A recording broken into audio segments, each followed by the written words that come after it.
그때 김민수가 검은색 승용차에서 내리더니 큰 가방을 들고 어두운 골목으로 사라졌습니다. 밤 11시 그 골목 끝에는 수상한 간판도 없는 건물이 하나 있었어요. 제가 며칠간 지켜본 우리 딸의 예비 남편, 그가 과연 누구를 만나러 그런 곳에 가는 걸까요? 그리고 그 가방 안에는 대체 뭐가 들어있는 걸까요? 오늘은 64세 아버지의 충격적인 이야기를 들려드리려고 합니다. 28살 외동딸이 갑자기 결혼하겠다며 데려온 남자. 처음에는 괜찮은 사람인 줄 알았는데 알고 보니 정체불명의 수상한 행동들을 하고 있었거든요. 밤마다 사라지는 남자, 다른 여자와 만나는 모습, 큰돈이 오가는 듯한 수상한 거래들. 과연 이 남자의 정체는 무엇일까요? 우리 딸이 사기꾼에게 속고 있는 건 아닐까요? 하지만 마지막에 밝혀진 진실을 알고 나서 저는 정말 큰 충격을 받았어요. 과연 무슨 일이 있었던 걸까요? 안녕하세요, 여러분. 오늘도 제 채널에 찾아와 주셔서 정말 감사합니다. 좋아요와 구독 버튼 꾹 눌러주시고 알림 설정까지 해주시면 더욱 감사하겠습니다. 오늘 이야기도 끝까지 함께 해주세요. 그럼 오늘의 이야기 시작하겠습니다. 저는 박철수라고 합니다. 올해 64살이고 36년째 중견 건설회사에서 현장 관리 업무를 맡고 있습니다. 아내 순이는 10년 전 유방암으로 세상을 떠났고 그 뒤로는 딸 은정이 하나만 바라보며 살아왔어요. 우리 은정이는 정말 착한 아이입니다. 28살인 지금도 아버지를 걱정해주고 출판사에서 편집자로 성실하게 일하고 있어요. 어려서부터 책을 좋아하고 내성적인 성격이라 연애에는 별로 관심이 없는 줄 알았는데 지난달에 갑자기 폭탄 선언을 했습니다. 아빠, 결혼할 사람이 생겼어요. 그 말을 들었을 때 기쁘기도 했지만 동시에 걱정도 됐어요. 상대방이 어떤 사람인지 전혀 몰랐거든요. 은정이는 김민수라는 31살 남자로 보험회사에서 일한다는 것 외에는 별다른 정보를 주지 않았습니다. 민수 씨는 정말 좋은 분이에요. 마음씨도 착하고 저를 진심으로 대해줘요. 은정이는 김민수에 대해 말할 때마다 정말 행복해했어요. 평소 조심스럽고 까다로웠던 딸이 이렇게 확신하는 모습을 보니 분명 좋은 사람일 거라고 생각했습니다. 그런데 문제는 김민수에 대해 구체적으로 아는 게 거의 없다는 거였어요. 어느 대학을 나왔는지, 집은 어디인지, 부모님은 어떤 분들인지, 이런 기본적인 것들조차 은정이는 아직 그런 얘기까지는 안 했어요 라고만 했습니다. 더욱 이상한 건 김민수가 먼저 만나자고 하지 않는다는 거였어요. 보통은 결혼을 생각한다면 상대방 부모님께 인사드리겠다고 하는 게 당연한데 김민수는 그런 제안을 전혀 하지 않았다고 했습니다. 민수 씨가 아직 준비가 안 됐대요. 조금 더 기다려달라고 하시더라고요. 은정이의 말을 들으면서 뭔가 이상하다는 생각이 들기 시작했어요.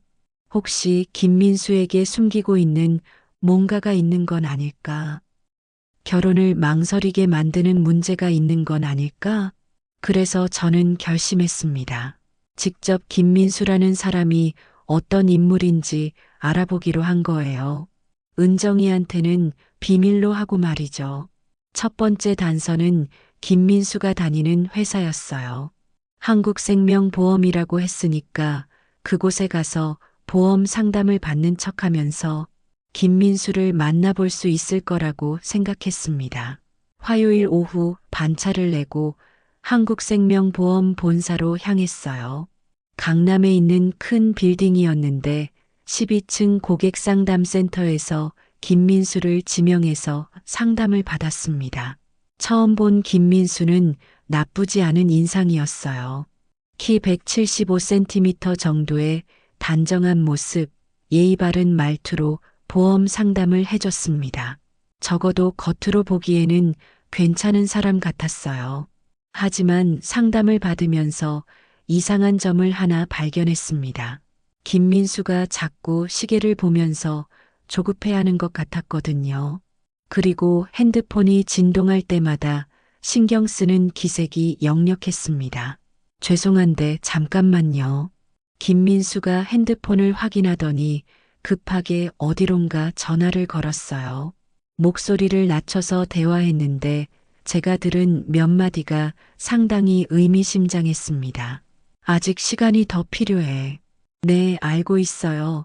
그럼 오늘 밤에 무슨 약속이 있는 건지 아니면 다른 일이 있는 건지 궁금했어요.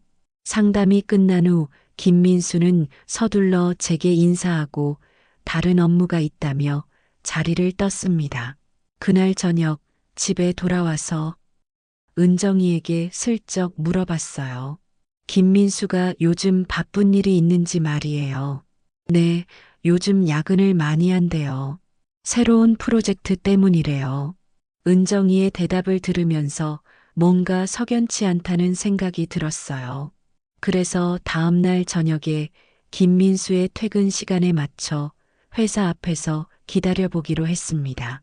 수요일 오후 6시쯤 한국생명보험 빌딩 근처에서 기다렸어요.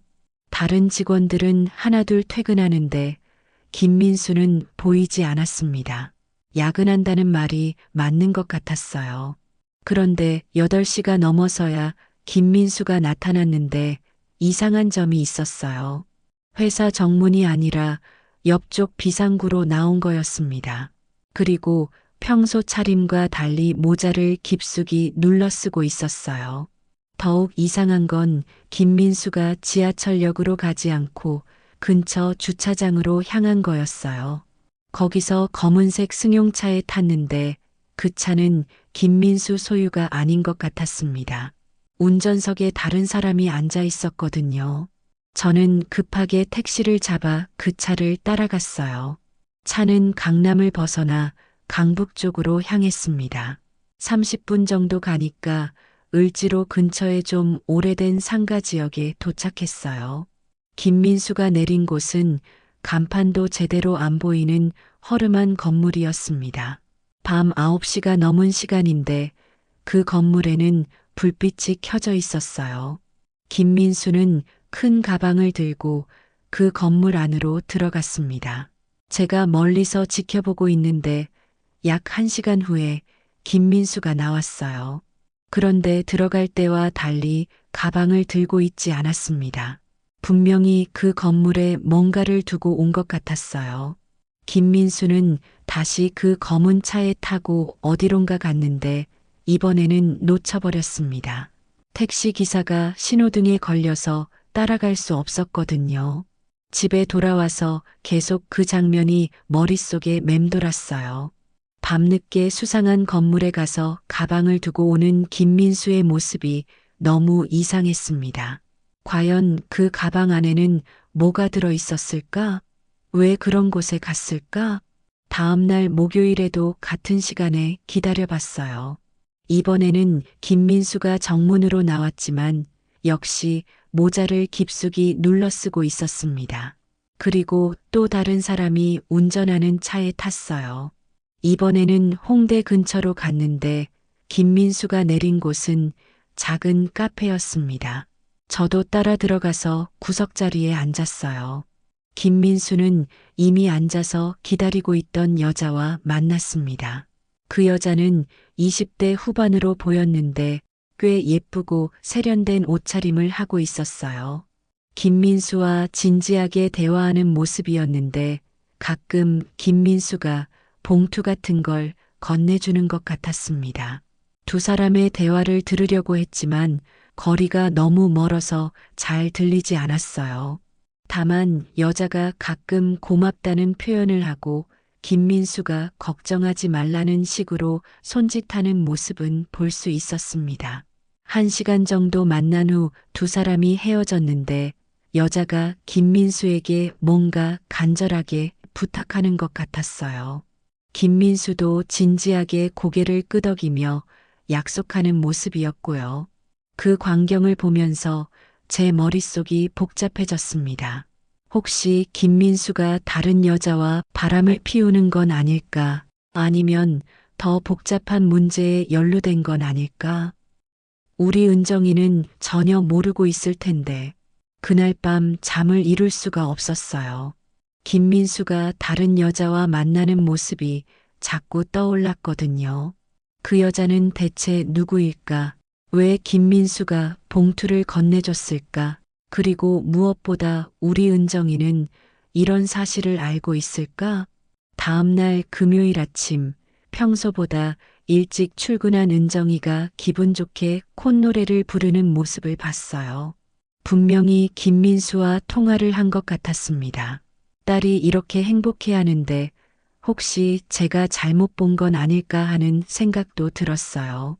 하지만 확실히 알아봐야겠다는 마음이 더 컸습니다. 그래서 그날도 김민수를 관찰하기로 결심했어요.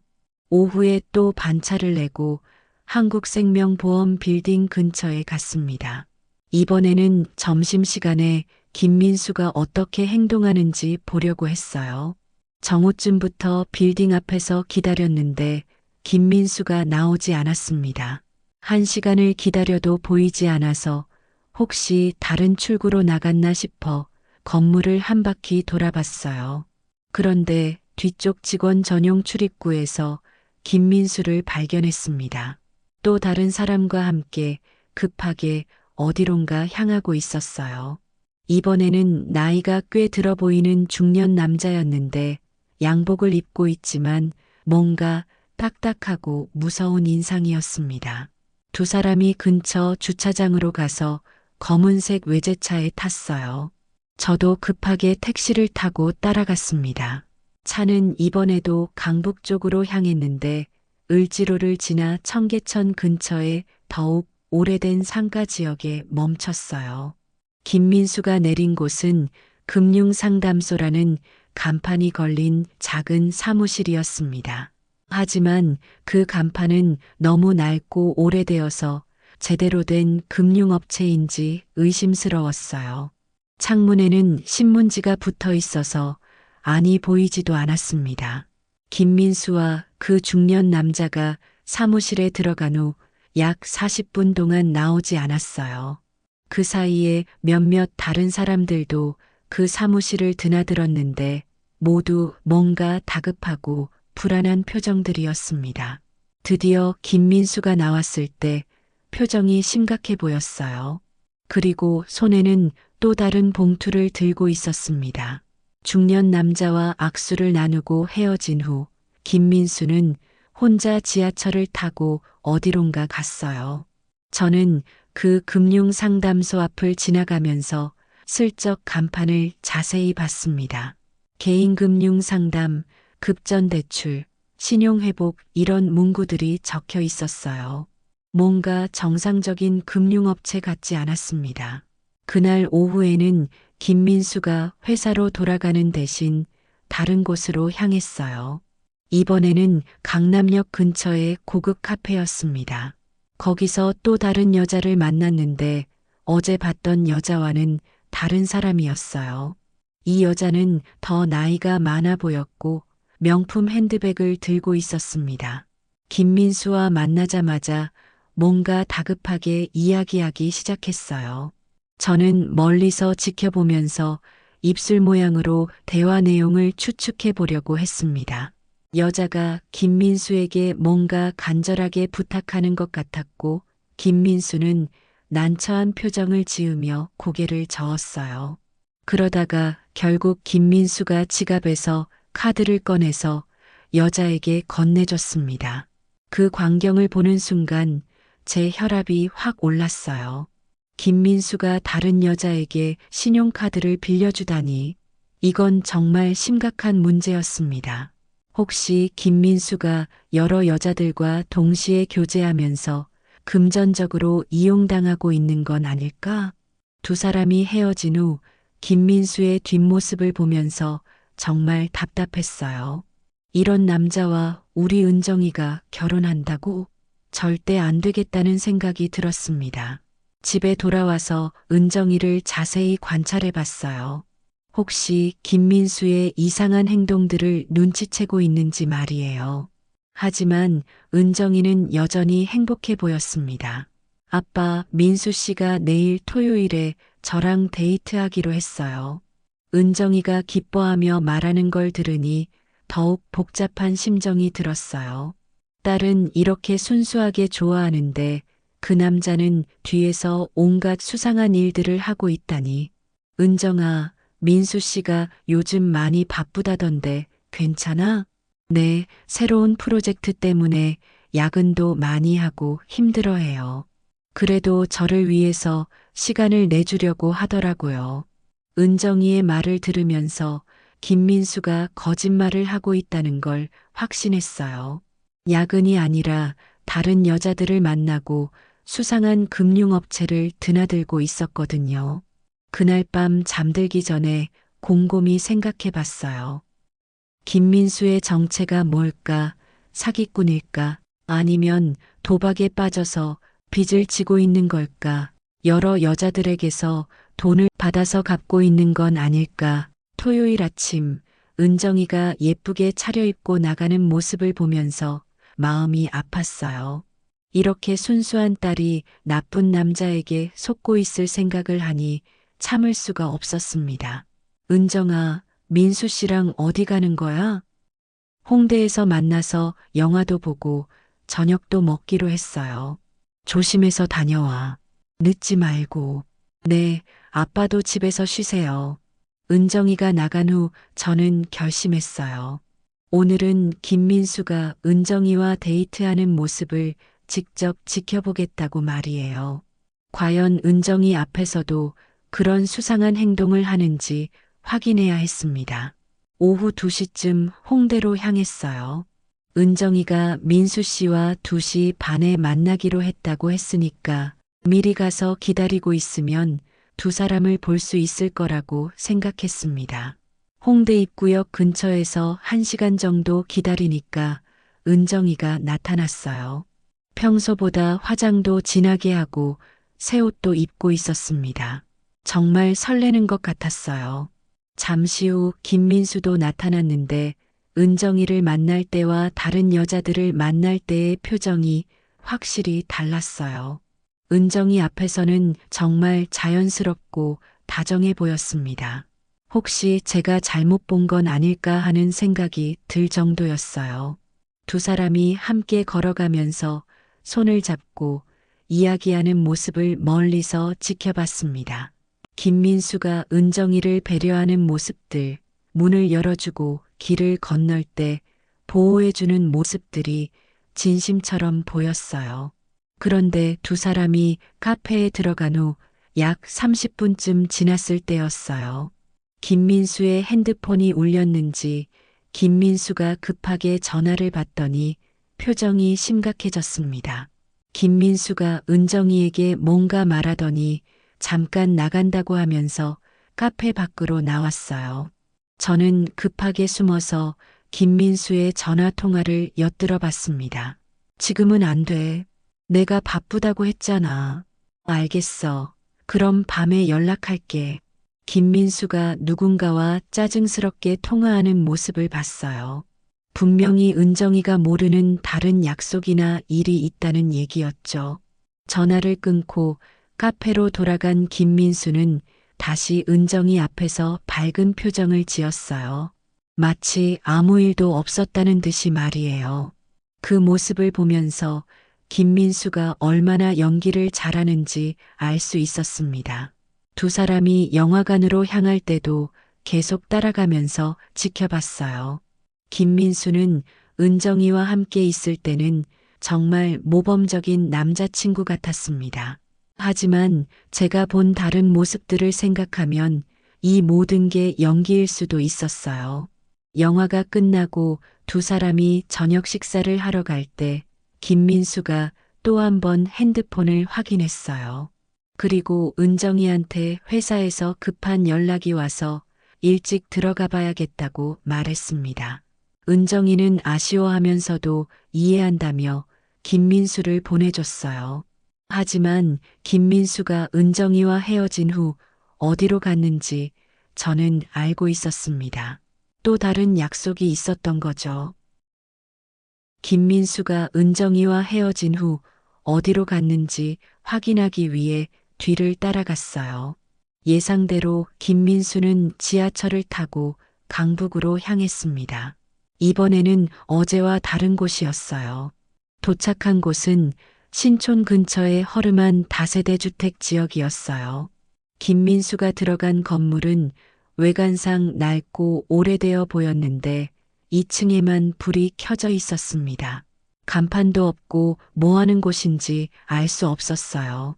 김민수가 그 건물에 들어간 지 10분 정도 지났을 때 놀라운 광경을 목격했습니다.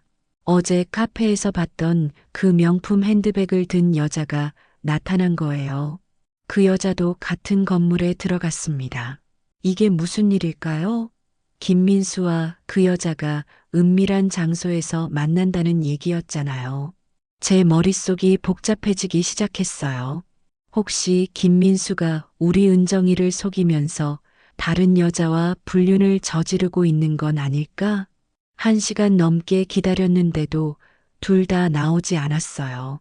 더 이상 기다릴 수 없어서 집으로 돌아왔지만 그날 밤 잠을 제대로 잘 수가 없었습니다.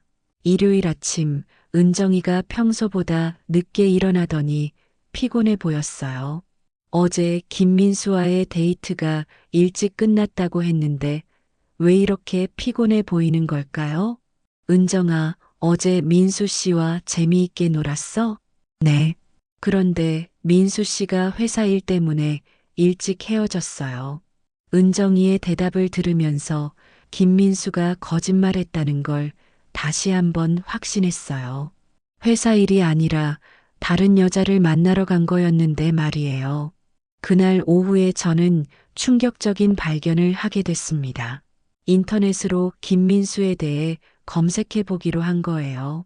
한국생명보험 홈페이지에서 직원 소개를 찾아봤는데 이상하게도 김민수라는 이름이 어디에도 없었습니다. 혹시 다른 부서에 있나 싶어서 고객상담센터에 전화해 봤어요. 김민수라는 직원이 있는지 문의했더니 잠시 기다리라고 하면서 확인해 봐주겠다고 했습니다.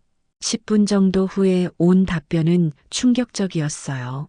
죄송합니다만 저희 회사에는 김민수라는 직원이 없습니다. 그 말을 듣는 순간 제 머리가 하얗게 변했어요. 김민수가 한국생명보험에서 일한다고 한 건 완전한 거짓말이었던 거예요. 그럼 제가 만났던 그 사람은 누구였을까요? 급하게 다시 전화해서 지난주에 보험 상담을 받았다고 하면서 담당자 이름을 확인해 달라고 했어요.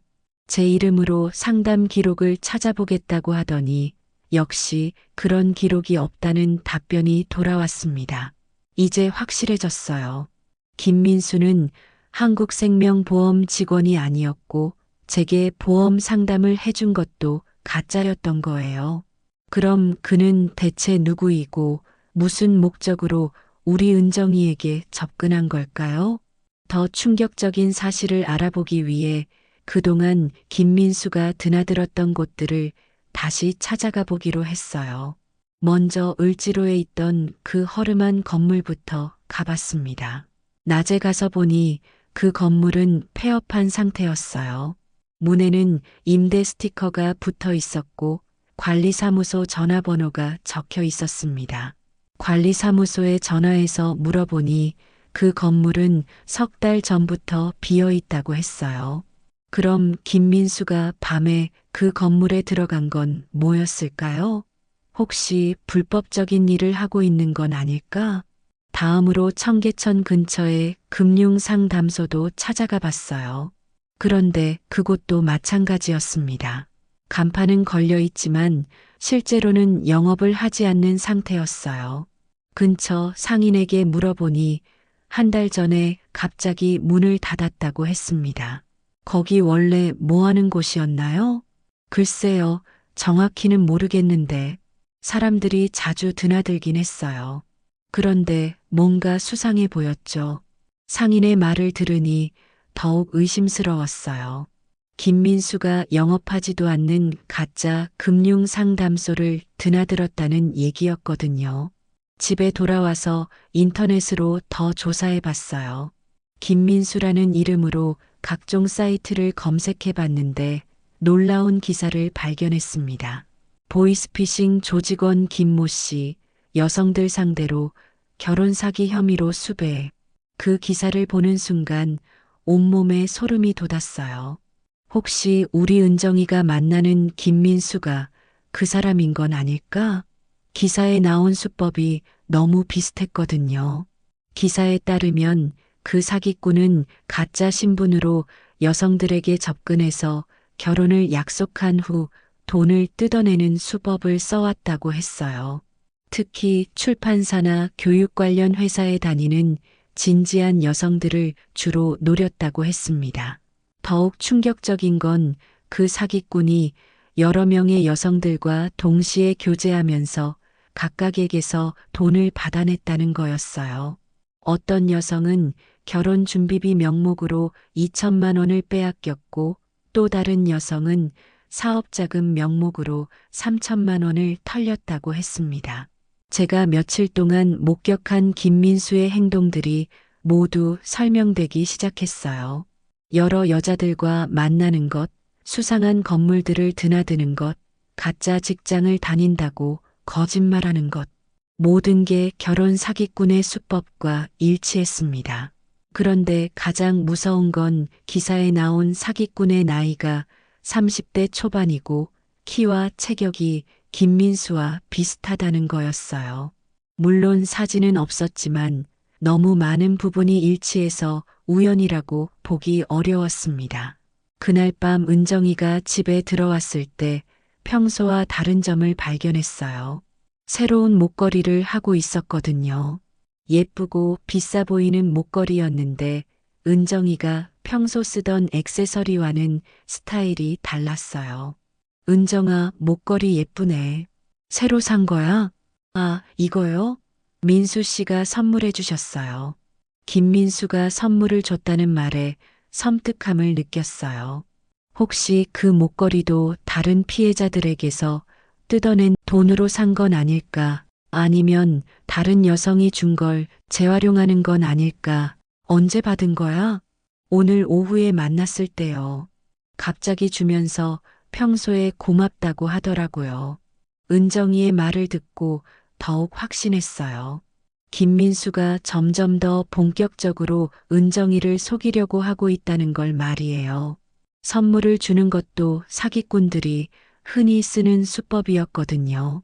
은정아, 혹시 민수 씨한테 돈 빌려준 적 있어? 갑작스러운 질문에 은정이가 당황하는 기색을 보였어요. 왜 그런 걸 물어보세요? 그냥 요즘 사기꾼들이 많다고 해서. 민수 씨는 그런 사람 아니에요. 오히려 저한테 돈 쓰지 말라고 하시는 분인데요. 은정이의 대답을 듣고 더욱 교묘하다는 생각이 들었어요.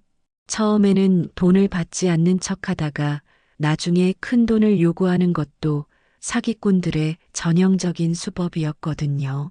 그날 밤부터 저는 본격적으로 김민수의 정체를 파헤치기로 결심했어요.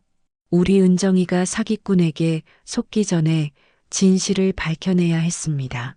다음 날 월요일 회사에서 조퇴를 하고 김민수가 자주 드나들던 신촌 지역으로 갔어요. 그 다세대 주택 주변을 자세히 조사해 보려고 했습니다.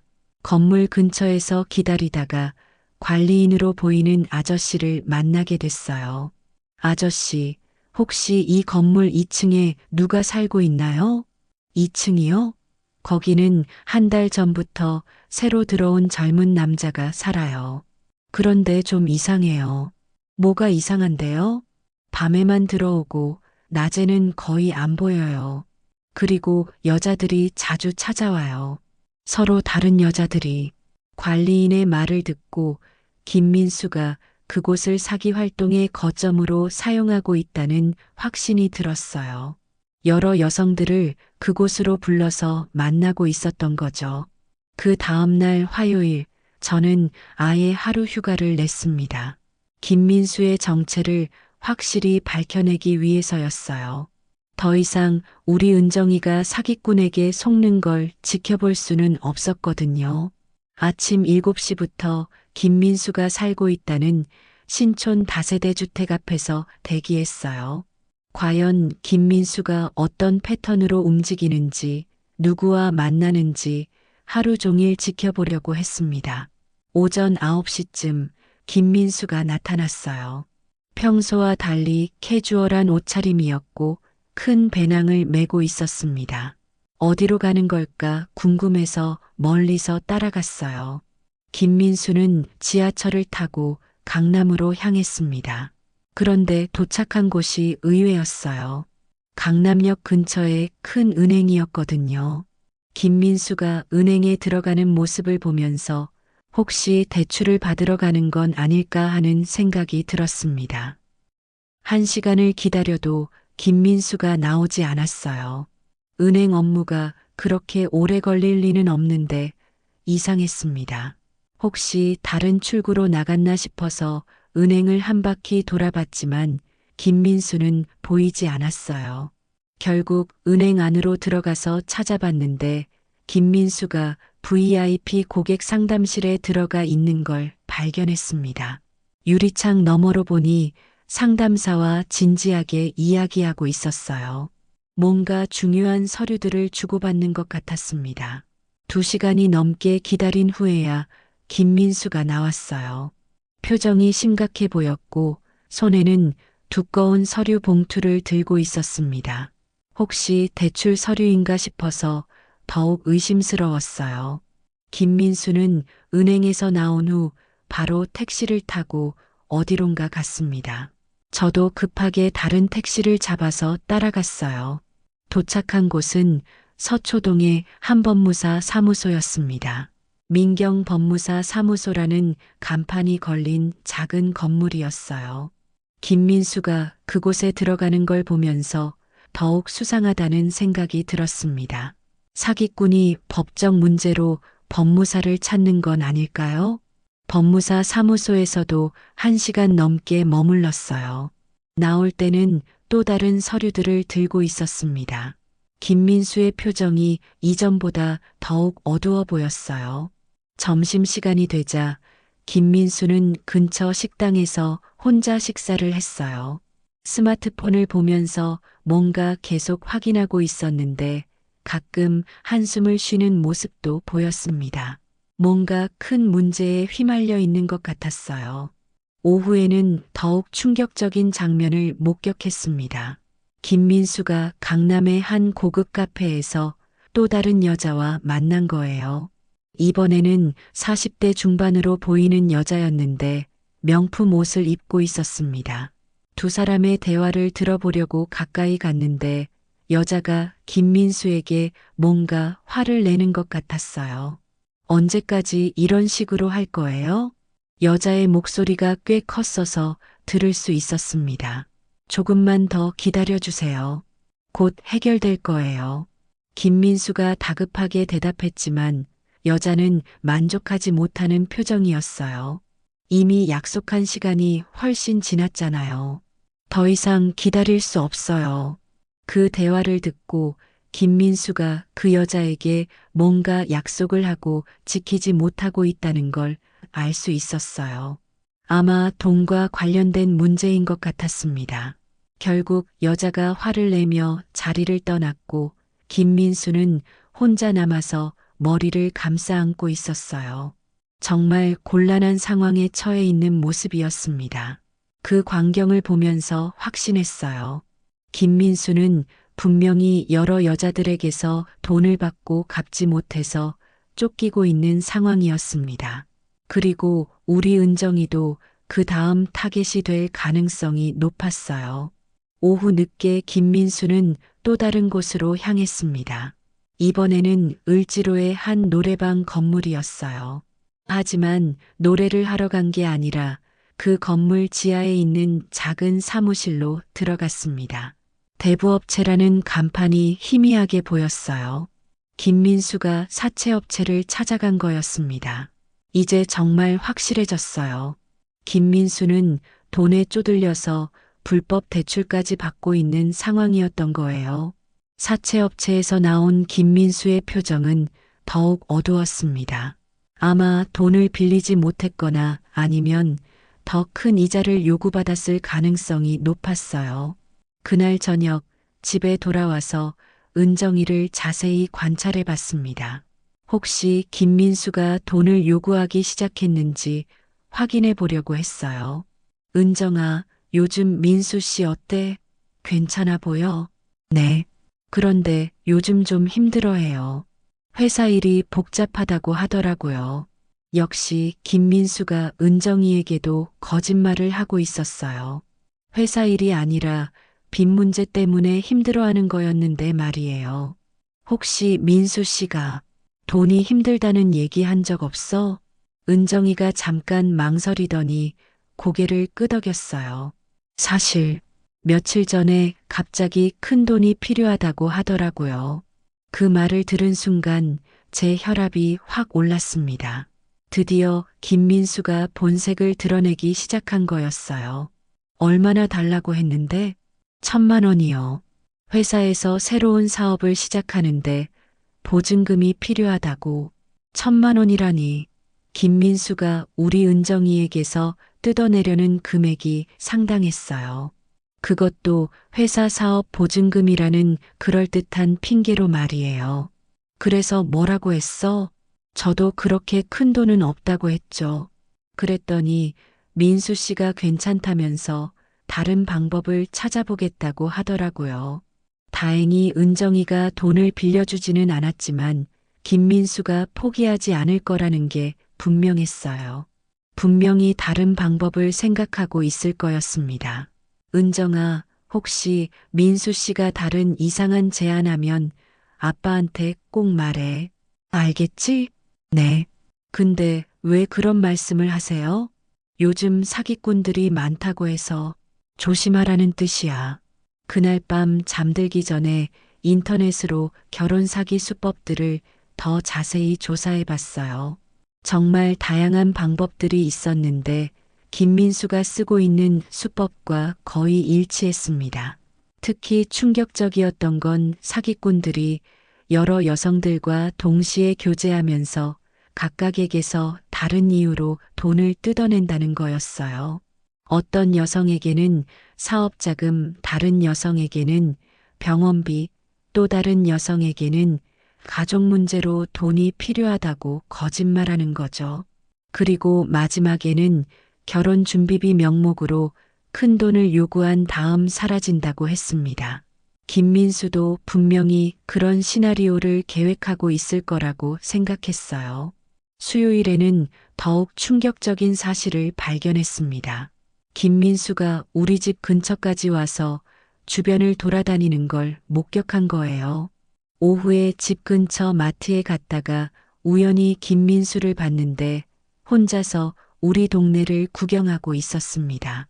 부동산 중개업소 앞에서 매물 정보를 보기도 하고 근처 은행 앞을 지나가기도 했어요. 김민수가 왜 우리 동네에 왔을까요? 혹시 은정이와 결혼한 후에 이 지역에서 살 계획을 세우고 있는 건가요? 아니면 다른 목적이 있는 건가요? 더욱 수상한 건 김민수가 우리 집 앞을 지나가면서 건물을 유심히 관찰하는 모습이었어요. 마치 집안 구조나 재산 상태를 파악하려는 것처럼 보였습니다. 그 모습을 보면서 소름이 돋았어요. 김민수가 단순히 돈만 노리는 게 아니라 우리 집 전체를 노리고 있는 건 아닐까 하는 생각이 들었거든요. 급하게 집으로 돌아가서 은정이에게 물어봤어요. 은정아, 혹시 민수 씨한테 우리 집 얘기한 적 있어? 네, 가끔 해요. 아빠랑 둘이 살고 있다는 것, 그리고 집이 아빠 소유라는 것도 역시 김민수가 우리 집에 대해 알고 있었어요. 그리고 오늘 직접 와서 확인까지 한 거였죠. 혹시 민수 씨가 결혼하면 어디서 살지 얘기한 적 있어? 네, 처음에는 작은 전셋집을 얻자고 했는데 최근에는 아빠 집에서 같이 살면 어떨까 하더라고요. 그 말을 듣는 순간 김민수의 속셈이 보였어요. 우리 집으로 들어와서 나중에 집까지 가로채려는 계획이었던 거예요. 그날 밤 은정이가 김민수와 전화 통화하는 걸 엿들어 봤습니다. 은정이 방 밖에서 조용히 들어보니 김민수가 결혼 얘기를 본격적으로 꺼내고 있었어요. 내년 봄에 결혼하면 어떨까? 아버님께도 정식으로 인사드리고 김민수가 결혼 시기까지 구체적으로 제안하고 있었습니다. 아마 그때까지 최대한 많은 돈을 뜯어낼 계획인 것 같았어요. 더 이상 지켜볼 수 없었습니다. 김민수의 정체를 확실히 밝혀내고 은정이에게 진실을 알려야 했어요. 하지만 증거가 더 필요했습니다. 은정이가 믿을 수 있을 만한 확실한 증거 말이에요. 목요일 아침, 저는 더 이상 참을 수 없어서 경찰서에 신고하러 가기로 결심했어요. 하지만 그 전에 확실한 증거를 더 모아야 했습니다. 단순한 의심만으로는 경찰이 움직이지 않을 테니까요. 그래서 그날은 김민수가 자주 만나는 여자들을 직접 추적해 보기로 했습니다. 혹시 그 여자들도 김민수에게 속고 있는 피해자들이라면 함께 대응할 수 있을 거라고 생각했거든요. 오전에 홍대 근처 그 카페에 가서 기다렸어요. 김민수가 며칠 전에 만났던 20대 후반 여자가 나타나길 바라면서 말이에요. 다행히 점심시간쯤에 그 여자가 혼자 카페에 나타났습니다. 용기를 내서 그 여자에게 다가갔어요. 실례합니다. 혹시 김민수라는 분을 아시나요? 갑작스러운 질문에 그 여자가 깜짝 놀라면서 경계하는 눈빛을 보였어요. 누구세요? 왜 그런 걸 물어보시는데요? 저는 김민수 때문에 피해를 당할 뻔한 사람의 가족입니다. 그 말을 듣자 여자의 표정이 급변했어요. 뭔가 알고 있다는 표정이었거든요. 혹시 김민수가 다른 사람들도 속이고 있는 건가요? 여자가 조심스럽게 물어봤어요. 역시 이 여자도 김민수에게 속고 있었던 거였습니다. 네, 그런 것 같아요. 어떤 피해를 당하셨나요? 여자가 주변을 둘러보더니 조용한 자리로 자리를 옮기자고 했어요. 그리고는 충격적인 얘기를 들려줬습니다. 저는 김민수가 의사라고 알고 있었어요. 대학병원에서 일한다면서 병원 가운도 보여주고 의사 면허증 사진까지 보여줬거든요. 의사라고요? 김민수가 은정이한테는 보험회사 직원이라고 했는데 이 여자한테는 의사라고 속인 거였어요. 그래서 어떤 피해를 당하셨어요? 어머니 수술비가 필요하다면서 500만 원을 빌려달라고 했어요. 병원 내부 사정 때문에 급하게 선납해야 한다면서 역시 돈을 뜯어낸 거였어요. 그런데 금액을 들으니 더 충격적이었습니다. 500만 원을 빌려주셨어요? 네. 그런데 갚을 날짜가 계속 미뤄지고 연락도 점점 뜸해지더라고요. 이상하다 싶어서 그가 말한 병원에 전화해 봤더니 없었나요?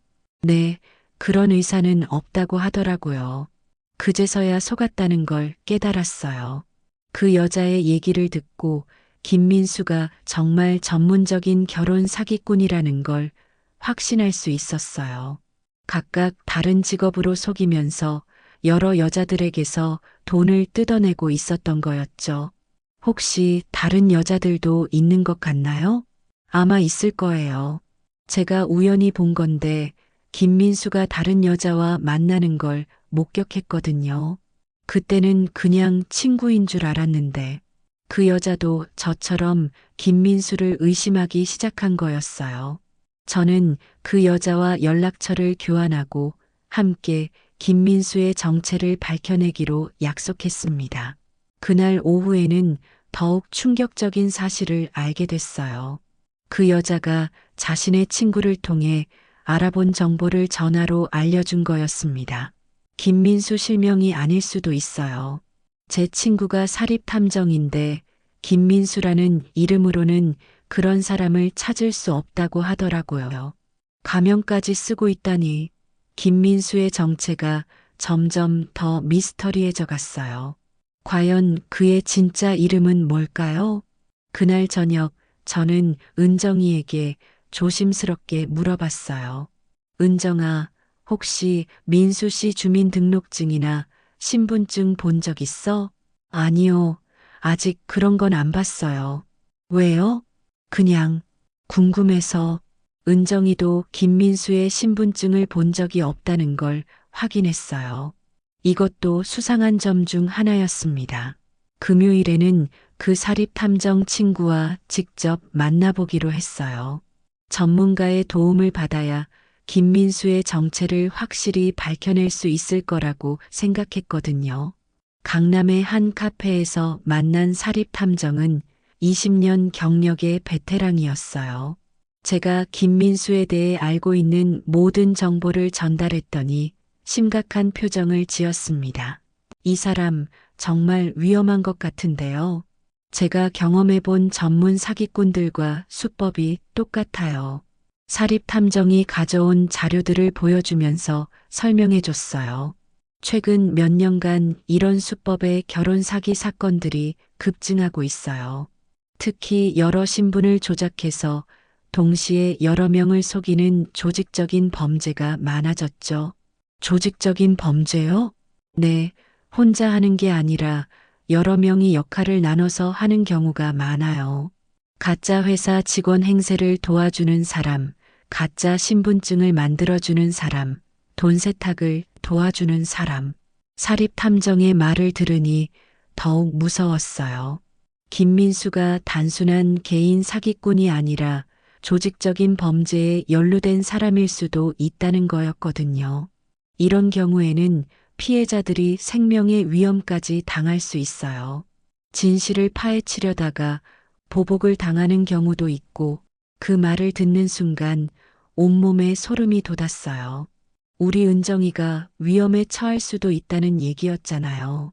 그럼 어떻게 해야 할까요? 일단 경찰에 신고하시는 게 맞아요. 그리고 따님께는 절대 김민수와 단둘이 만나지 말라고 하세요. 사립탐정과 헤어진 후 집으로 향하는 길에 충격적인 장면을 목격했어요.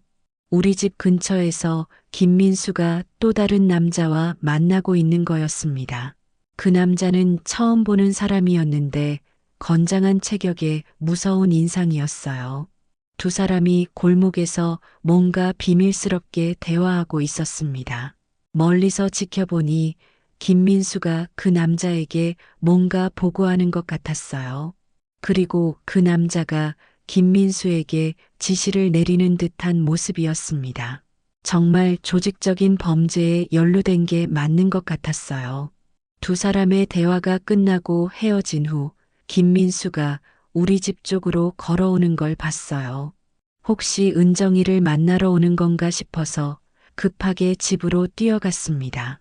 집에 도착하니 은정이가 화장을 하고 있었어요. 은정아, 어디 가는 거야?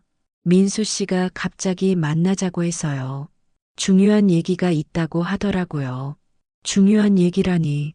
분명히 김민수가 본격적으로 돈을 요구하거나 더 큰 사기를 칠 준비를 하고 있는 것 같았어요. 은정아, 오늘은 만나지 마. 아빠가 중요한 얘기가 있어. 무슨 얘기인데요? 민수 씨는 이미 나와서 기다리고 있다고 했는데, 그때 현관벨이 울렸어요. 김민수가 온 거였습니다. 제 심장이 두근거리기 시작했어요. 과연 김민수가 무슨 목적으로 온 걸까요? 은정이가 문을 열려고 하는 순간 저는 결심했어요. 더 이상 김민수의 정체를 숨기고 있을 수는 없었습니다. 오늘 모든 걸 끝내야겠다고 생각했어요. 은정아, 잠깐. 제가 은정이를 막았을 때 현관벨이 다시 울렸어요. 김민수가 기다리고 있었습니다. 과연 그가 오늘 무슨 제안을 할 것이며 저는 어떻게 대응해야 할까요? 그 순간 핸드폰의 사립 탐정으로부터 긴급 메시지가 왔어요. 내용을 보고 깜짝 놀랐습니다. 긴급, 김민수 진짜 이름 김태현. 폭행, 사기 전과 다수, 현재 수배 중, 즉시 경찰 신고 바람. 수배 중이라니. 김민수가 도망 중인 범죄자였던 거예요. 그런 위험한 사람이 지금 우리 집 문 앞에 서 있다는 생각에 온몸이 떨렸습니다. 제 손이 떨리면서 사립탐정의 메시지를 다시 확인했어요. 분명히 수배 중이라고 적혀 있었습니다. 그런 위험한 사람이 지금 우리 집 문 앞에 서 있다는 생각에 온몸에 소름이 돋았어요. 현관벨이 계속 울렸고 김민수가 밖에서 기다리고 있었습니다. 은정이는 왜 제가 문을 열지 못하게 하는지 이해하지 못하고 있었어요. 아빠, 왜 그러세요? 민수 씨가 기다리고 있는데. 은정아, 지금 당장 방으로 들어가. 제 목소리가 평소와 달리 심각해서 은정이가 놀란 표정을 지었어요. 아빠, 무슨 일이에요? 그때 김민수의 목소리가 현관 너머로 들려왔습니다. 은정아, 나야. 문 좀 열어줘. 평소와 다른 점이 하나 있었어요. 김민수의 목소리에 뭔가 급박함이 느껴졌거든요. 마치 쫓기고 있는 사람 같은 톤이었어요. 저는 은정이를 방으로 보낸 후 조심스럽게 현관문을 열었습니다. 김민수가 서 있었는데 평소와 확연히 다른 모습이었어요. 얼굴에는 상처가 있었고 옷도 찢어져 있었습니다. 어서 들어와. 은정이가 기다리고 있어. 김민수가 들어오면서 주변을 두리번거렸어요. 마치 누군가 따라온 것은 아닌지 확인하는 것 같았습니다. 아버님, 죄송한데 급한 일이 생겨서 은정이와 당장 만나야 해요. 김민수의 말투가 평소와 달랐어요. 정중한 존댓말 대신 다급하고 절박한 느낌이었습니다. 거실에 앉은 김민수를 자세히 보니 손목에 멍이 있었어요. 누군가와 몸싸움을 한 흔적처럼 보였습니다. 혹시 다른 피해자들이나 사채업체 사람들과 문제가 생긴 걸까요? 은정이가 방에서 나와서 김민수를 보더니 깜짝 놀랐어요. 민수 씨, 왜 이렇게 됐어요? 어디 다치신 거예요? 괜찮아. 그것보다 은정아, 우리 당장 얘기해야 할 게 있어. 김민수가 은정이의 손을 잡으려고 했을 때 저는 그 사이에 끼어들었어요. 잠깐, 민수 씨. 아버지인 제가 먼저 물어볼 게 있어요. 김민수가 저를 바라봤는데 그 눈빛이 예전과 달랐어요. 뭔가 절망적이고 위험해 보였습니다. 무슨 말씀이신지. 김민수 씨, 아니 김태현 씨? 제가 진짜 이름을 부르자 김민수의 얼굴이 하얗게 변했어요. 은정이도 무슨 일인지 모르겠다는 표정으로 우리를 바라봤습니다. 아빠, 김태현이 누구예요? 민수 씨 이름은 김민수인데. 은정아, 이 사람 진짜 이름은 김태현이야. 그리고 현재 경찰에 수배 중인 범죄자고. 그 말을 듣는 순간 김민수, 아니 김태현의 표정이 완전히 바뀌었어요. 평소의 온순한 모습은 사라지고 위험하고 냉정한 표정이 드러났습니다. 아버님이 저를 조사하셨군요. 김태현이 비웃는 듯한 표정을 지었어요.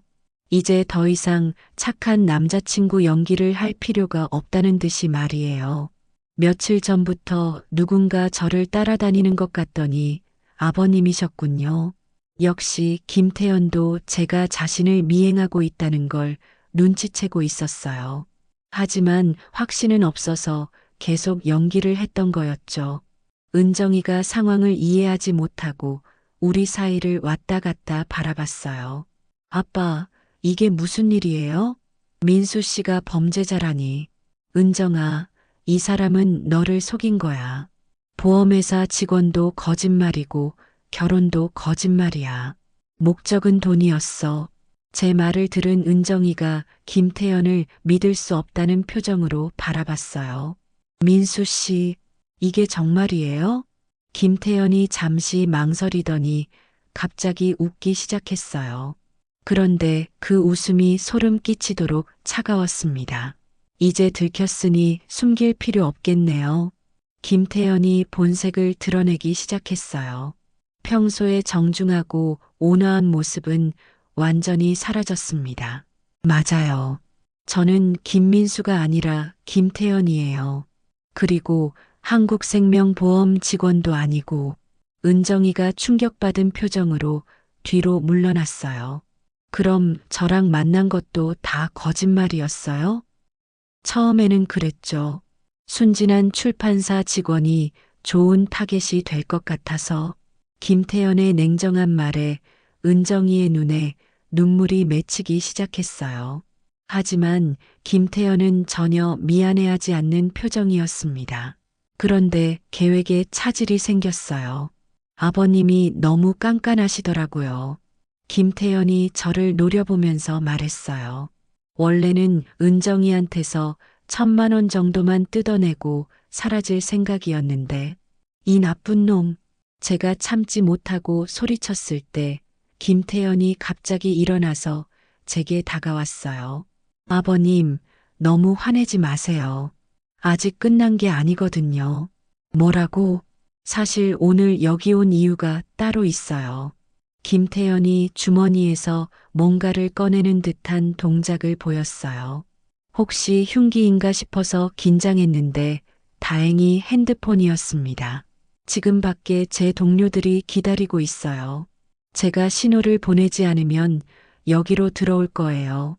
그 말을 듣는 순간 온몸에 소름이 돋았어요.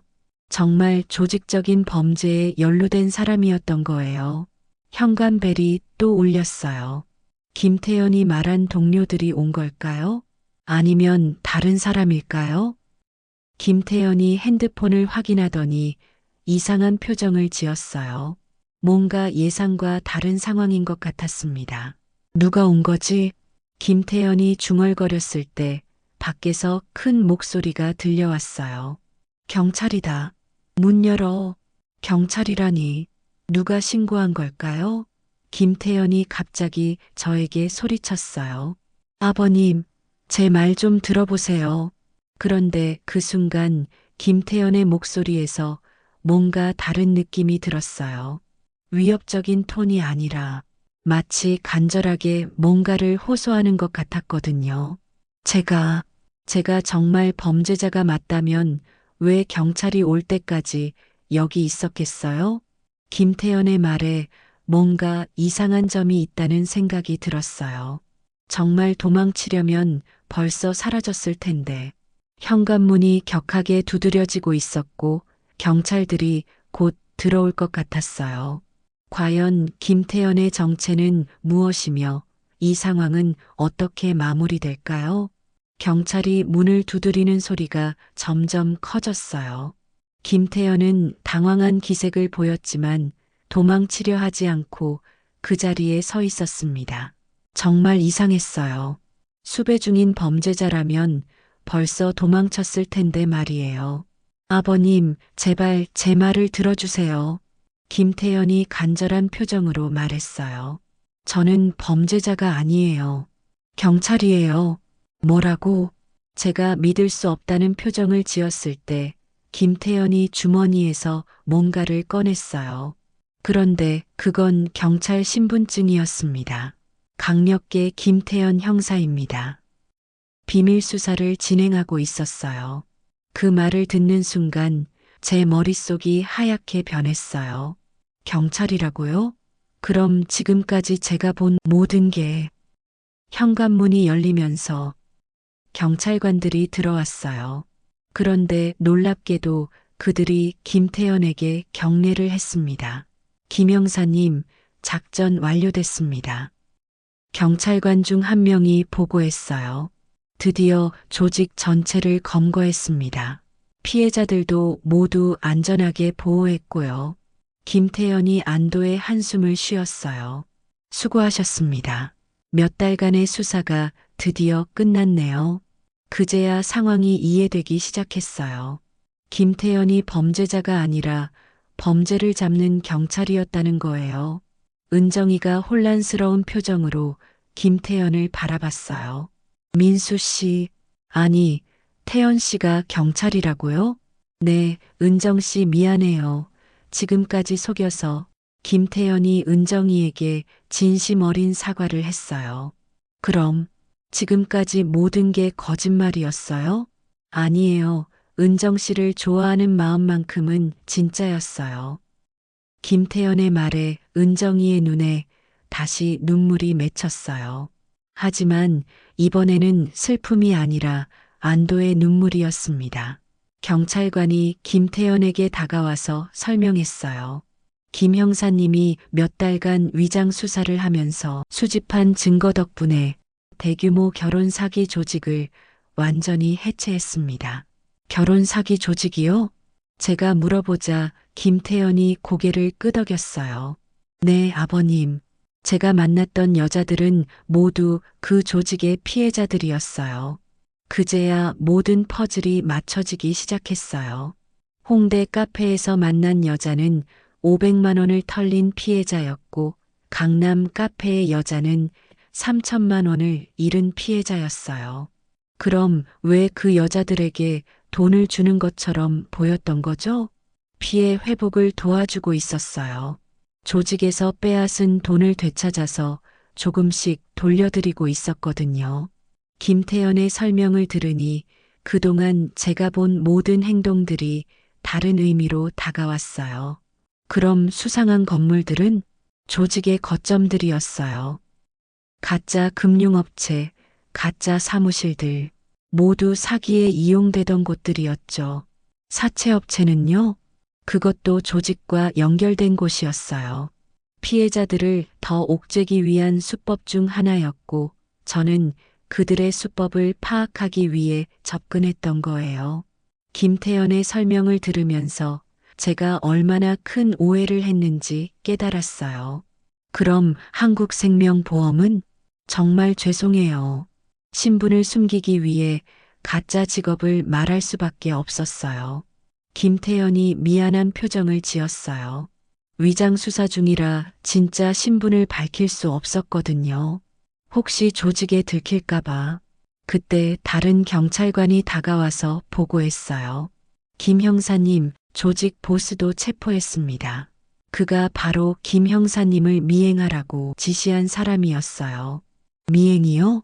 제가 놀라서 물어보자 김태연이 설명했어요. 조직에서 제가 경찰인지 의심하기 시작했어요. 그래서 감시하라고 지시했던 거죠. 그럼 며칠 전에 우리 집 근처에서 만난 그 무서운 남자는 조직원이었어요. 저에게 지시를 내리는 척하면서 사실은 감시하고 있었던 거죠. 모든 상황이 명확해졌어요. 김태연이 수상해 보였던 모든 행동들이 사실은 범죄자들을 잡기 위한 위장 수사였던 거예요. 그런데 아버님께서 저를 미행하고 계신 걸 알았을 때는 정말 당황했어요. 김태연이 쓴웃음을 지었어요. 혹시 제 정체가 들킬까봐 걱정했거든요. 위장 수사가 실패할 뻔했어요. 제 얼굴이 화끈거렸어요. 제가 오해해서 수사를 방해할 뻔했다니. 그럼 오늘 여기 온 이유는 조직이 마지막 발악을 하고 있어서 은정 씨가 위험할 수도 있었어요. 그래서 보호하러 온 거예요. 김태연의 말을 들으니 정말 부끄러웠어요. 은정이를 위험에 빠뜨리려는 게 아니라 보호하려고 온 거였는데 제가 완전히 오해했던 거였어요. 경찰관이 김태연에게 다가와서 말했어요. 김 형사님, 이번 수사로 10여 명의 피해자들이 피해를 회복할 수 있게 됐습니다. 다행이네요. 김태연이 안도의 표정을 지었어요. 특히 김 형사님이 개인적으로 도움을 준 피해자들이 많이 고마워하고 있어요. 그제야 이해했어요. 김태연이 복지관에서 후원금을 낸다고 했던 것, 서점 사장님의 병원비를 도와준다고 했던 것, 모두 제가 착각한 거였어요. 아버님, 정말 죄송합니다. 김태연이 깊이 고개를 숙였어요. 위장 수사 때문에 거짓말을 할 수밖에 없었어요. 은정 씨에게도, 아버님께도. 아니에요. 제가 잘못 생각했어요. 제가 김태연을 말렸어요. 당신이 나쁜 사람이라고 의심해서 미안해요. 그때 은정이가 김태연에게 다가갔어요. 태연 씨, 그럼 저를 좋아하는 마음은 진짜였어요? 물론이에요. 처음에는 위장 신분 때문에 접근했지만 은정 씨를 알아갈수록 정말 좋아하게 됐어요. 김태연이 진심 어린 표정으로 말했어요. 하지만 제가 경찰이라는 걸 밝힐 수 없어서 괴로웠어요. 거짓말하는 것 같아서. 은정이가 김태연의 손을 잡았어요. 이제 알았으니까 괜찮아요. 그 모습을 보면서 제 마음도 놓였어요. 두 사람이 정말 서로를 사랑하고 있다는 게 느껴졌거든요. 경찰관들이 수사 마무리를 위해 떠난 후 거실에는 저희 세 사람만 남았어요. 김태연이 정식으로 자기소개를 했습니다. 다시 한번 인사드릴게요. 김태연입니다. 올해 31살이고 경찰 일을 한 지는 7년 됐어요. 앞으로는 진짜 모습으로 지내는 거죠? 제가 물어보자 김태연이 환하게 웃었어요. 네, 이제 위장 수사가 끝났으니까 정직하게 지낼 수 있어요. 그날 밤은 정말 특별했어요. 그동안의 오해가 모두 풀리고 김태연의 진짜 모습을 알게 됐거든요. 경찰이라는 직업, 정의감이 강한 성품, 피해자들을 돕는 착한 마음, 모든 게 우리 은정이에게 완벽한 상대였어요. 태연 씨, 부모님은 어떤 분들이세요? 부산에서 작은 식당을 운영하세요. 정말 착한 분들이에요. 김태연이 자신의 가족에 대해서도 솔직하게 얘기해 줬어요. 이제 더 이상 숨길 것도 없었거든요. 다음 주말에 부모님께 정식으로 인사드리러 갈게요. 그래요. 기다리고 있겠습니다. 그날 밤 김태연이 집을 떠날 때 제가 그를 불렀어요. 태연 씨, 정말 미안했어요. 당신을 의심해서. 아니에요, 아버님. 아버님이 은정이를 걱정하시는 마음 충분히 이해해요. 김태연이 진심으로 말했어요. 저도 나중에 딸이 생기면 아버님처럼 할 것 같아요. 그 말을 들으니 김태연이 정말 좋은 사람이라는 확신이 들었어요. 그로부터 한 달이 흘렀습니다. 김태연의 위장수사 사건은 언론에도 크게 보도됐어요. 몇 달간의 치밀한 수사를 통해 수십 명의 피해자들이 피해를 회복할 수 있게 됐고 대규모 사기 조직이 완전히 해체됐다는 내용이었습니다. 저는 그 기사들을 읽으면서 김태연이 얼마나 위험하고 어려운 일을 해냈는지 새삼 깨달았어요. 혼자서 사기 조직에 침투해서 몇 달간 가짜 신분을 유지하며 증거를 수집한다는 게 얼마나 힘든 일인지 말이에요. 특히 인상 깊었던 건 김태연이 수사 과정에서 만난 피해자들을 개인적으로 도왔다는 기사였어요.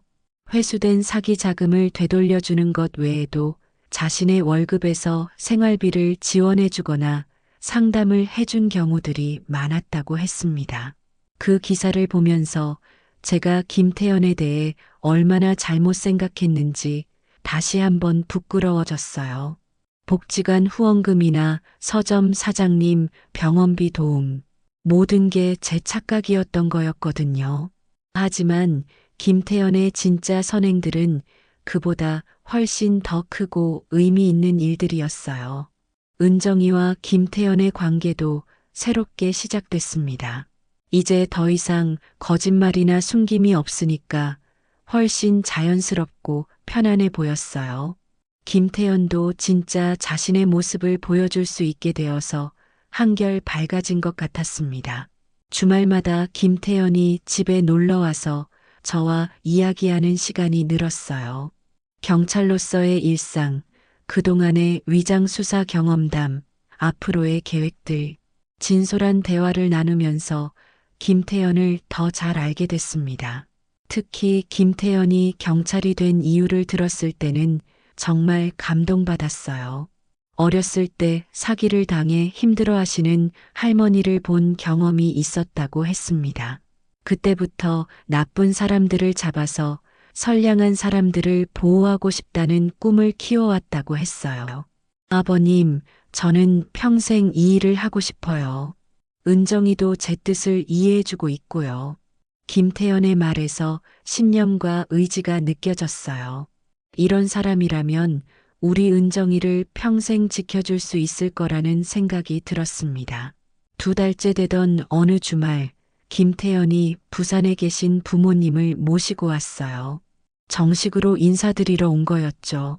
김태연의 아버지는 작은 식당을 운영하시는 분이었는데 정말 인품이 좋으셨어요. 사위 삼고 싶은 아들이 이런 아들이겠구나. 김태연 아버지를 보면서 그런 생각이 들었어요. 성실하고 정직한 분이셨고 아들을 정말 자랑스러워 하셨습니다. 어머니도 마찬가지였어요. 은정이를 딸처럼 아껴주시는 마음이 느껴졌습니다. 우리 태연이가 수사하느라 고생 많이 했어요. 집에 연락도 제대로 못하고 어머니의 말씀을 들으니 김태연이 위장 수사하는 동안 가족들도 얼마나 걱정했을지 짐작이 됐어요. 자식이 위험한 일을 하고 있다는 걸 알면서도 지켜볼 수밖에 없었을 부모님의 마음이 어떠했을까요? 양가 상견례를 마치고 나서 결혼 날짜도 정했어요. 다음해 봄 벚꽃이 필 무렵에 조촐한 결혼식을 올리기로 했습니다. 화려한 것보다는 의미 있는 결혼식을 원한다는 은정이의 뜻에 모두가 동의했어요. 결혼 준비를 하면서 김태연의 세심함을 다시 한번 느꼈습니다. 모든 결정을 혼자 하지 않고 은정이와 상의했고 저의 의견도 항상 물어봤어요. 특히 신혼집을 구할 때도 저와 가까운 곳으로 알아보겠다고 했습니다. 아버님이 외로우실까 걱정돼요. 가끔 들러서 안부도 확인하고 함께 식사도 해야죠. 김태연의 그런 배려심에 정말 고마웠어요. 사위가 장인을 이렇게 생각해 준다는 게 얼마나 감사한 일인가요?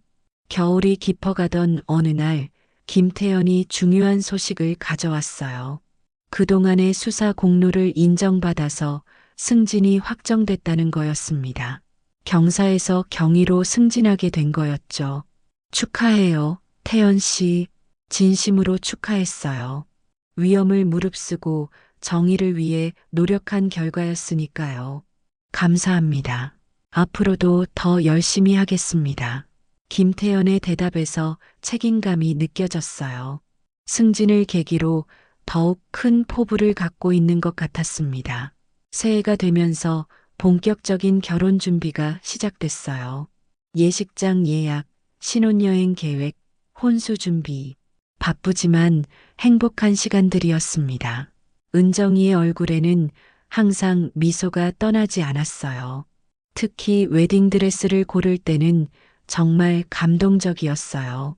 은정이가 드레스를 입고 나왔을 때 김태연의 눈에 눈물이 맺히는 걸 봤거든요. 진심으로 은정이를 사랑하고 있다는 게 느껴졌습니다. 정말 예뻐요. 김태연이 조용히 말했을 때 은정이도 행복해했어요. 두 사람이 서로를 바라보는 눈빛에서 진짜 사랑을 볼 수 있었습니다. 결혼식 1달 전 김태연이 저를 따로 만나자고 했어요.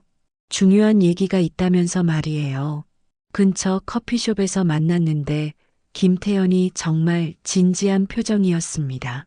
아버님, 그동안 정말 감사했습니다. 김태연이 깊숙이 고개를 숙였어요. 처음에 저를 의심하셨을 때도 나중에 진실을 알고 나서도 아버님의 마음을 이해할 수 있었어요. 제가 뭐라고 대답하기 전에 김태연이 계속 말했어요. 앞으로 은정이를 평생 소중히 여기겠습니다. 아버님께도 좋은 사위가 되겠습니다. 그 말을 들으니 가슴이 뭉클했어요. 이런 사람이라면 정말 안심하고 딸을 맡길 수 있겠다는 생각이 들었거든요. 태연 씨, 고마워요. 우리 은정이 잘 부탁해요. 드디어 결혼식 날이 됐어요.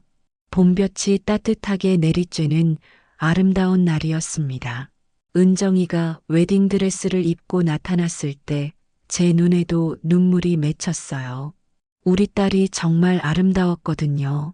결혼식장에는 김태연의 동료 경찰관들도 많이 왔어요. 모두들 김태연을 진심으로 축하해 주었고 은정이를 따뜻하게 맞아주었습니다. 특히 김태연과 함께 수사했던 선배들이 그동안의 고생을 치하하는 모습이 인상적이었어요. 김태연이 위장 수사하는 동안 도움을 받았던 피해자들도 몇 분 오셨어요. 모두들 김태연에게 고마워하면서 진심으로 축하해 주었습니다. 그 모습을 보니 김태연이 얼마나 많은 사람들에게 도움을 줬는지 알 수 있었어요. 결혼식이 끝나고 피로연을 하는 동안 계속 생각했어요. 처음에 김태연을 의심했던 제 모습을, 그리고 며칠간 미행하면서 온갖 오해를 했던 과정을. 지금 생각해보니 정말 부끄럽지만 동시에 다행스러운 일이기도 했어요. 만약 그때 관찰하지 않았다면 김태연의 진짜 모습을 제대로 알지 못했을지도 모르거든요. 물론 잘못된 방향으로 의심했지만 결과적으로는 사위가 어떤 사람인지 확실하게 알게 된 셈이었으니까요. 신혼여행을 떠나는 날 공항에서 두 사람을 배웅했어요. 은정이와 김태연이 손을 잡고 걸어가는 뒷모습을 보면서 정말 행복했습니다. 우리 딸이 좋은 사람을 만나 행복하게 살 수 있게 됐다는 안도감이 들었거든요. 집에 혼자 돌아와서 은정이 방을 들여다봤어요. 이제는 텅 비어 있지만 딸의 추억이 가득한 공간이었습니다. 책상 위에는 은정이가 남겨둔 편지가 있었어요. 편지에는 저를 이렇게 키워줘서 고맙다는 내용과 함께 김태연을 인정해줘서 감사하다는 말이 적혀 있었습니다. 그리고 마지막에는 아빠의 꼼꼼한 관찰력 덕분에 더 확실해졌어요 라는 문장도 있었어요. 그 말을 읽으니 웃음이 나왔어요. 결국 제가 했던 미행과 관찰이 완전히 헛된 일은 아니었다는 거겠죠. 지금 은정이와 김태연은 정말 행복하게 살고 있어요. 결혼한 지 벌써 6개월이 지났는데 둘 다 변함없이 서로를 아끼고 사랑하고 있습니다. 김태연은 여전히 경찰로서 열심히 일하고 있고 은정이도 출판사에서 인정받는 편집자로 성장하고 있어요. 가끔 두 사람이 집에 놀러 오면 정말 보기 좋습니다. 김태연이 은정이를 대하는 모습, 은정이가 김태연을 바라보는 시선, 정말 서로 사랑하고 있다는 게 느껴져요. 그 작은 관찰 수첩은 이제 제 서랍 깊숙이 보관되어 있습니다. 김태연을 미행하면서 적었던 그 기록들이 담긴 수첩 말이에요. 가끔 꺼내서 보면 그때 일들이 생생하게 떠오릅니다. 처음에는 의심으로 시작했던 관찰이 결국에는 진짜 좋은 사람을 확인하는 과정이 됐으니까요. 비록 방향은 틀렸지만 딸을 걱정하는 아버지의 마음만큼은 진짜였어요. 그 수첩은 이제 단순한 관찰 기록이 아닙니다. 한 아버지가 사위를 진심으로 인정하게 된 과정의 소중한 기록이고 오해와 진실, 의심과 믿음에 대한 인생의 교훈이 담긴 보물 같은 존재예요. 지금도 가끔 그때 일을 생각하면 부끄럽기도 하고 다행스럽기도 해요. 하지만 무엇보다 우리 은정이가 정말 좋은 사람을 만났다는 것, 그리고 그 사람이 평생 은정이를 소중히 여겨줄 거라는 확신을 갖게 된 것이 가장 큰 수확이었습니다. 인생이란 참 모르는 것 같아요. 나쁜 일이라고 생각했던 게 결국은 좋은 결과를 가져다 주기도 하고 의심으로 시작한 일이 더 깊은 신뢰로 이어지기도 하니까요.